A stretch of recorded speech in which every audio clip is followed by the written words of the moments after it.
Hello and welcome to my channel GreenLion Goddess Tarot. This is your daily reading for the 14th of July 2022. So we are in the thick of the Capricorn full moon, and my gosh, it's such an intense full moon, and it's a super moon. I woke up at 3 a.m. thinking it was dawn or someone had turned the lights on. It was so bright. I was like, oh my gosh, okay. This is a really bright moon.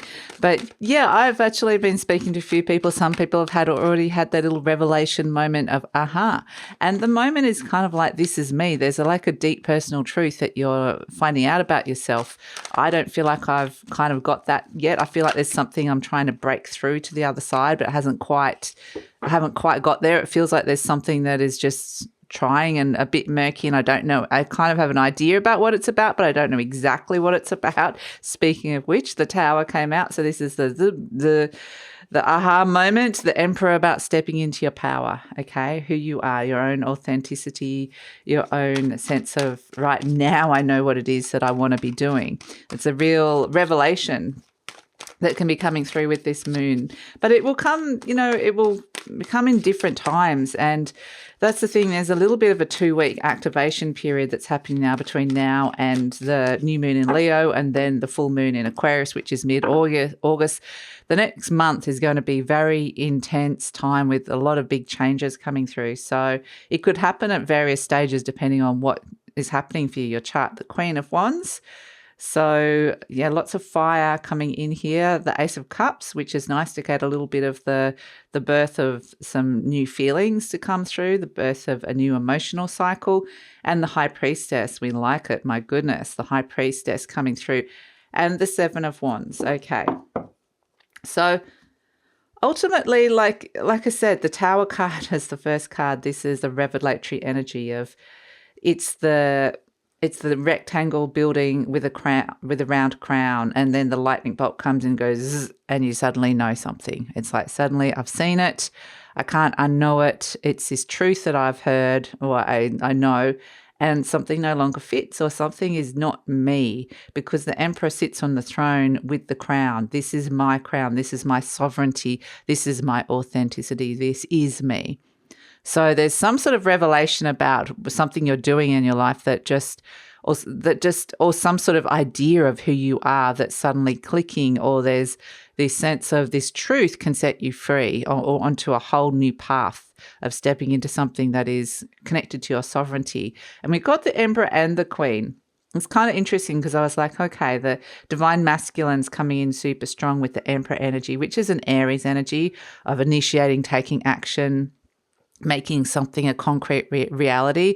It's very much, I've got this and now I'm going to do something with it. I'm not just sitting around.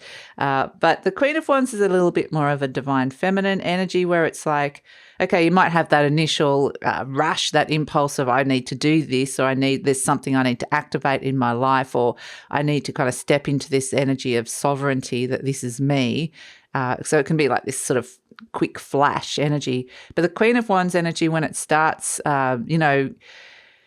coming into more of an internal space, the divine feminine, this is where you can get a little bit more discerning with the Queen of Wands energy. This is where, that energy is very much like, okay, now it is that I'm working out what it is that I want. How exactly is this going to happen? Like, who are the right people? What are the right opportunities for me? So it rather than this initial blast of energy of the Tower and the Emperor, it's like, okay, I'm really working this out, working this through.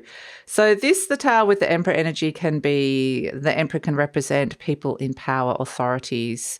And so with the Temperor, this is where something, potentially a structure has fallen around them, quite literally. So it can be some kind of truth that is revealed, that is found out. This can be where there's sort of energy where political leaders are falling, they're resigning or they quit or something happens to them.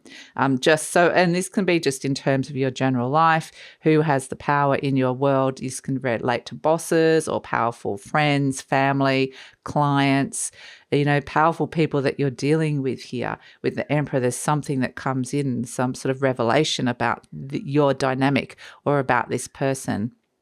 your dynamic with power and authority, or your dynamic with a particular person in general. And it could be, oh, how the mighty has fallen. But it can also be just about where you're stepping into your own emperor energy, where you're connecting to your own power. So that feels really important.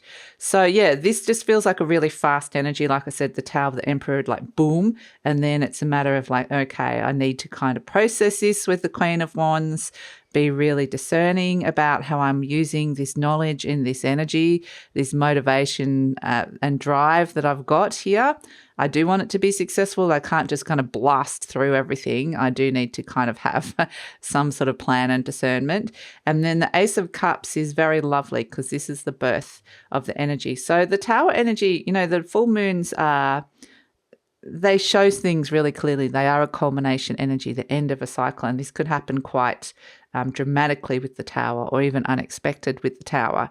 But it always precipitates something new that's coming in as well. And this Queen of Wands is going, well, I need to be really discerning, and I want to bring this Ace of Cups along with me. Like, I want, what sort of new emotional cycle am I starting or stepping into? New healing energy that I'm stepping into as well with the Ace of Cups and the High Priestess. This can be very much, you being very highly intuitive, you're being very discerning and trusting your intuition.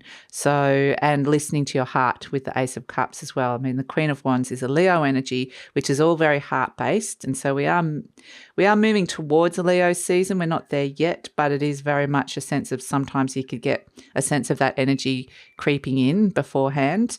And but we are in Cancer season. That's the water of the Ace of Cups. So it's very much, what do I want and how do I want to feel about it, and trusting your intuition about that as well. So the High Priestess is revealing to you how you can connect back into your joy, which is actually really lovely. So trust your intuition.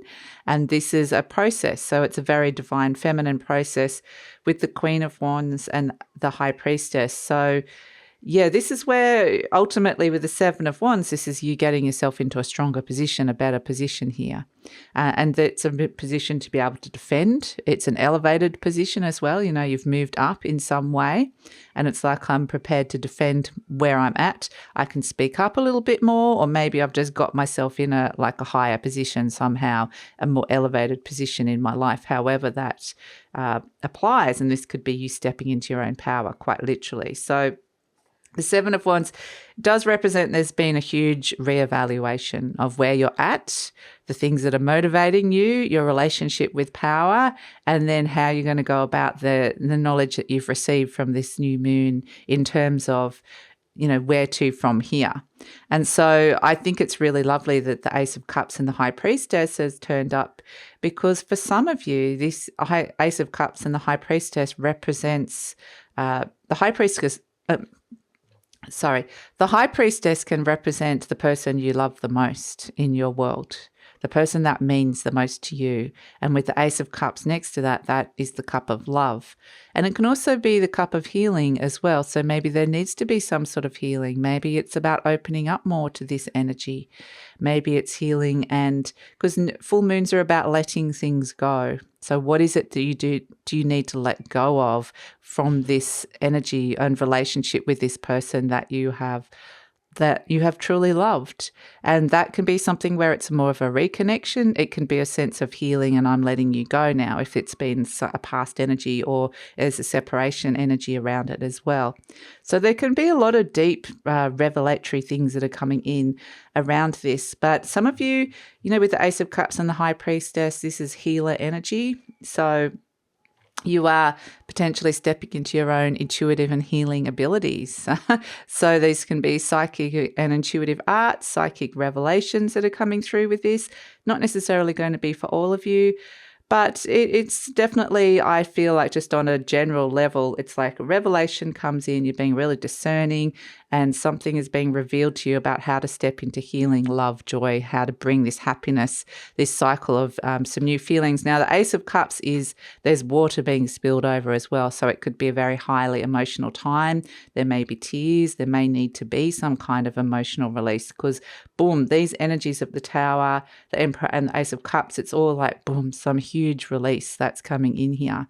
So maybe it is some revelation. The Emperor can represent your father or a father figure in your life as well. Maybe there's something that's come through with your relationship with your father or mother, depending on who was kind of the more dominant figure in that relationship, or in terms of a parenting role in your life as well, because it can represent the Capricorn and the Cancer energies, because we're in that paradigm of Capricorn Cancer with the full moon and we're in Cancer season. That can represent mother and father. Also external world, internal world, how you're nurturing and loving and looking after yourself. And it may be that you need to be a little bit more discerning how you are looking after yourself. And ultimately it can bring in bigger things about work-life balance, how much you're working, how much you're putting towards your emotional side, your relationships, and, finding that sort of, and that's why there's a huge evaluation here with the Seven of Wands. The sevens always represent you're evaluating something or reevaluating something.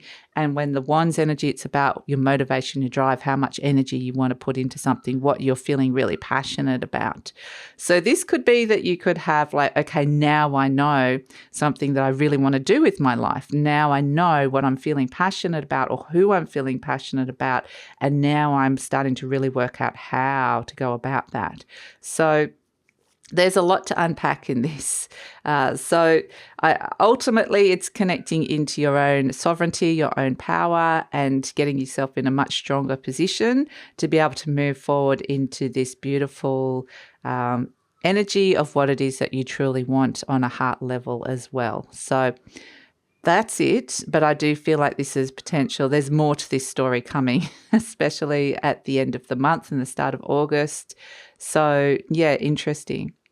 So there may be that some people are making huge shifts and changes here with this energy or thinking about it. And maybe they're enacting it in 2 weeks, a month, it's kind of like this is going to be the period where you're seeing people making some big shifts and changes could be like, unexpected. Like suddenly they've left their job, they've quit, they've moved house, they've changed careers, they've left their partner, or they've found a new partner. There's so many different new things that could be coming through with this. So, but this feels like a very empowering energy for me, which is good. So, yeah, interesting. I think this is a positive Tower moment. But, with any Tower moment that does come in, it can feel at the moment in the time it's there and landing, it can feel, like some people it feels great. Other people it's just like a bit of a shock and it's like, okay, I need to wait for the dust to settle. And ultimately it is good. It is Uranus coming in as well. Like it's an energy of change, saying something wasn't right for you, but it just is that period of adjustment. You'll probably look back and go, I'm so glad that happened, or I had that realization or revelation or that shift, that change came in. But at the time it was like, it was kind of a lot to deal with.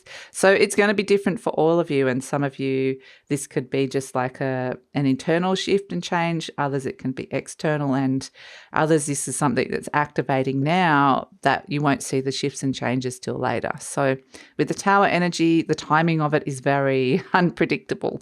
But just to know that there's going to be a lot of these Tower moments coming up in the next month, especially every 2 weeks there's like a bit of an activation point with the moon energies.